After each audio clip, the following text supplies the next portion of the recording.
जय श्री महाकाल। आप सबका बहुत स्वागत है आपके अपने YouTube चैनल महाकाल तंत्र ज्योतिष पर। मैं आपका मित्र रोहित तिवारी पुनः आपके साथ उपस्थित हूं। आज हम चर्चा करेंगे हस्तरेखा के विषय में। हस्तरेखा क्या है और हस्तरेखा कैसे देखी जाती है और हाथ का परिचय, इन विषयों पर आज हम चर्चा करेंगे। आज पहला भाग हम हस्तरेखा शिक्षा के विषय में आज प्रारंभ कर रहे हैं और उत्तर इससे आगे हम आने वाले वीडियोस में जो है हस्तरेखा के विषय में समझेंगे। हस्तरेखा कैसे कार्य करती है, रेखाओं का क्या महत्व है मनुष्य के जीवन में, उसके हाथ में दिखाई देने वाली रेखाओं का कैसा प्रभाव पड़ता है, क्या कहती हैं उसकी रेखाएं उसके जीवन के विषय में। इन सभी विषयों पर हम धीरे धीरे करके आने वाले वीडियोस में इसके विषय में विस्तार से चर्चा करेंगे। परंतु जैसा कि आप वीडियो में ब्लैक बोर्ड पर देख रहे हैं, हम आज हस्त परिचय के विषय में चर्चा करेंगे। हस्तरेखा क्या है और हाथ की उंगलियों का परिचय। जैसा कि आप सब जानते हैं, मनुष्य अपने जीवन में किसी भी प्रकार का कर्म करता है तो उस कर्म में उसके हाथों का बहुत सहयोग होता है। वह बुरा कर्म करे या अच्छा कर्म करे, वह कर्म अपने हाथ से ही करता है। इसीलिए मनुष्य के हाथ में पाई जाने वाली जो रेखाएं होती हैं, उन रेखाओं के आधार पर मनुष्य के जीवन में शुभ अशुभ घटनाओं के विषय में बताया जाता है। उसका भविष्य कैसा रहेगा, किस प्रकार की घटनाएं उसके जीवन में घट सकती हैं, इनके विषय में जानकारी दी जाती है। परंतु एक बात यह सत्य है कि जब तक मनुष्य के ऊपर उसकी अपने आराध्य की या इष्ट देवता की कृपा नहीं होती है, तब तक वह हस्तरेखा का ज्ञान नहीं कर सकता। और देखने से पढ़ने से हस्तरेखा सीख तो सकता है, लेकिन उसका सही फलादेश वह नहीं कर सकता जब तक कि उसे हस्तरेखा में अपने इष्ट की कृपा प्राप्त ना हो।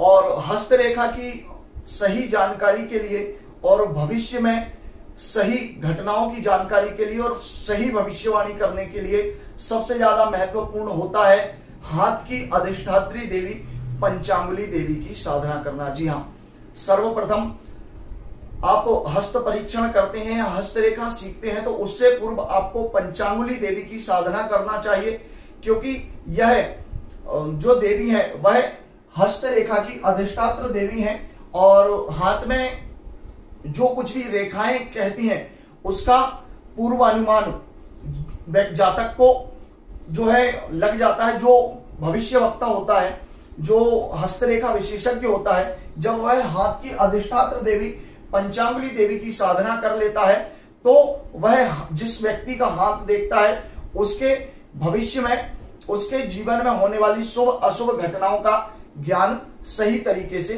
कर सकता है। और इन रेखाओं का जो ज्ञान होता है वह व्यक्ति के जीवन में होने वाली सभी घटनाओं के विषय में बताता है। उदाहरण के लिए आजकल मोबाइल में फिंगरप्रिंट लॉक होता है।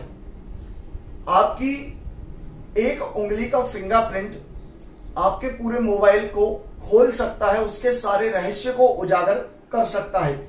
इसी प्रकार मनुष्य के हाथ में पाई जाने वाली जो रेखाएं हैं, उसके हाथ की बनावट, हाथ के अंदर पाई जाने वाली रेखाएं, उसका मणिबंध इत्यादि के आधार पर और रेखाओं के आधार पर मनुष्य के जीवन में घटित होने वाली घटनाओं का अनुमान लगाया जा सकता है। आज इसी विषय में हम प्रारंभ कर रहे हैं हस्तरेखा परिचय में। सर्वप्रथम आज मैं आपको हाथ का परिचय कराऊंगा। हाथ में किन उंगलियां होती हैं, उनका क्या नाम होता है, मणिबंध का क्या रहस्य है, इस विषय में मैं आपको बताऊंगा। जैसा कि आप अपनी मोबाइल की स्क्रीन पर देख रहे हैं, यहाँ व्हाइट बोर्ड पर एक हाथ का चिन्ह बना हुआ है, हाथ का निशान बना हुआ है। इस हाथ के निशान में 4 उंगलियां और एक अंगूठा अर्थात 5 उंगलियां और एक मणिबंध कलाई के सहारे पूरा हाथ जो है होता है। अब इसमें सबसे पहला जो है अंगूठा, इसे हम अंगुष्ठ कहते हैं। यहां आपको हस्तरेखा समझना है तो सबसे पहली बात कि इसे आपको संस्कृत या हिंदी दो ही माध्यम से समझना पड़ेगा, क्योंकि हमारी जो देववाणी है वह संस्कृत है और वर्तमान भाषा हिंदी है। तो मैं आपको जो भी बताऊंगा वह हिंदी और संस्कृत में ही बताऊंगा। तो जो सबसे पहली जो उंगली है जिसे हम अंगूठा कहते हैं, इसे अंगुष्ठ कहा जाता है संस्कृत में, हिंदी में इसे अंगूठा कहा जाता है।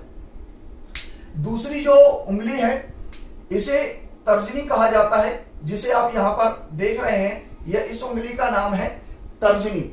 यह अंगूठे के पास में होती है। उसके बाद तीसरे नंबर पर जो उंगली होती है उसे कहा जाता है मध्यमा। जी हाँ, यह उंगली हस्तरेखा में पूरे हाथ में सबसे मध्य की उंगली होती है। उसके बाद तीसरे नंबर पर जो होती है वह है अनामिका। जी हाँ, यह उंगली अनामिका कहलाती है। और सबसे आखिरी की जो उंगली है उसे हम कहते हैं कनिष्ठा, सबसे छोटी उंगली को कनिष्ठा। और इन पांचों उंगली, हथेली और अंगूठे को धारण करने वाला जो होता है, जिसे हम हिंदी में कलाई कहते हैं और संस्कृत में मणिबंध कहते हैं, यह पूरे हाथ को धारण करता है।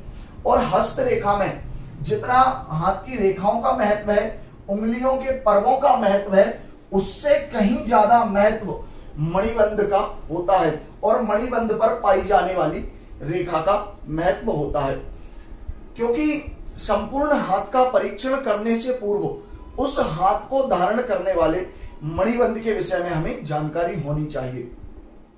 मणिबंध कैसा है, उस पर रेखाएं कैसी हैं, उसकी सहयोगी और बलय रेखाएं कैसी हैं, इनका अध्ययन करने के बाद ही हमें हाथ की रेखाओं का या उंगलियों का अध्ययन करना चाहिए।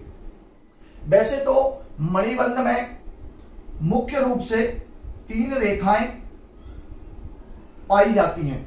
हाथ के मणिबंध में कई बार देखा गया है कि कोई दीर्घायु पुरुष होता है या साधु होता है, संत होता है, तो उसके हाथ में 4 तक मणिबंध रेखाएं जो हैं मिल जाती हैं।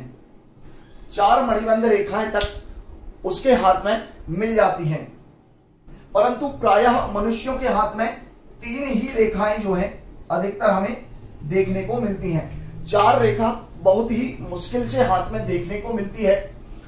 अब हमने आज हस्तरेखा में जो है मणिबंध रेखाओं का जो ज्ञान किया है और उंगलियों के विषय में जो ज्ञान किया है, इसे आप ध्यान से देखिए और समझिए। और इन उंगलियों के नाम आपको याद करना है, क्योंकि आने वाले आगे के वीडियोस में आपको जो है इनकी सहायता लगेगी, इनके नाम की आपको आवश्यकता लगेगी। अगर मेरे द्वारा दी जानकारी आपको अच्छी लगी है और आप हस्तरेखा सीखना चाहते हैं तो चैनल को सब्सक्राइब करें और वीडियो को शेयर करें और बेल आइकन को दबाइए, जिससे जैसे ही आने वाला नया वीडियोस होगा उसकी नोटिफिकेशन आपको प्राप्त हो जाएगी।